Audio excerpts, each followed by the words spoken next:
কি হচ্ছে আমার এসব? যেন তুমি ছাড়া জগতে কোনো মানুষ নেই, কোনো কবি নেই, কোনো পুরুষ নেই, কোনো প্রেমিক নেই, কোনো হৃদয় নেই। আমার বুঝি খুব মন বসছে সংসার কাজে, বুঝি মন বসছে লেখায় পড়ায়। আমার বুঝি ইচ্ছে হচ্ছে হাজারটা পড়ে থাকা কাজগুলোর দিকে তাকাতে, সভা সমিতিতে যেতে। অনেক হয়েছে ওসব, এবার অন্য কিছু হোক, অন্য কিছুতে মন পড়ে থাক, অন্য কিছু অমূল আনন্দ দিক।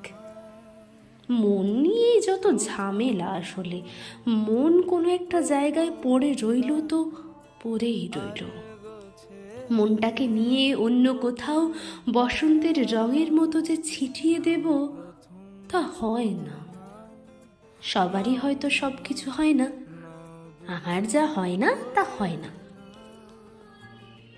তুমি কাল জাগালে, গভীর রাত্রিরে ঘুম থেকে তুলে প্রেমের কথা শোনালে। মনে হয়েছিল যেন স্বপ্ন দেখছি। স্বপ্নই তো, এ তো একরকম স্বপ্নই। আমাকে কেউ এমন করে ভালোবাসার কথা বলেনি আগে। ঘুমের মেয়েকে এভাবে জাগিয়ে কেউ চুমু খেতে চায়নি। আমাকে এত আশ্চর্য সুন্দর শব্দগুচ্ছ কেউ শোনায়নি কোনো দিন। এত প্রেম কেউ দেয়নি, এমন ভেঙে চুরে ভালো কেউ বাসেনি। তুমি এত প্রেমিক কি করে হলে? কি করে এত বড় প্রেমিক হলে তুমি? এত প্রেম কেন জানো? শেখালো কে? যেরকম প্রেম পাওয়ার জন্য সারা জীবন অপেক্ষা করেছি, স্বপ্ন দেখেছি, পাইনি।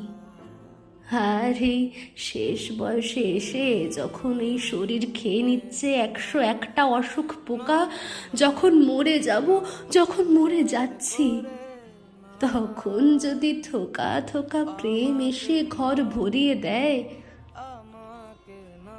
তখন সব কিছুকে স্বপ্নই তো মনে হবে, স্বপ্নই মনে হয়।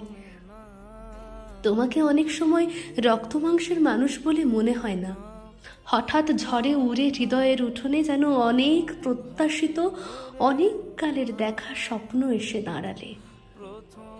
আগে কখনো আমার মনে হয়নি ঘুম থেকে অমন আচমকা জেগে উঠতে আমি আসলে খুব ভালোবাসি।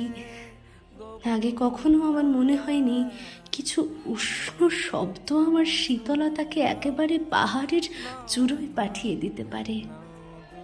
আগে কখনো আমি জানিনি যে কিছু মোহন শব্দের গায়ে চুমু খেতে খেতে আমি রাতকে ভোর করে দিতে পারি।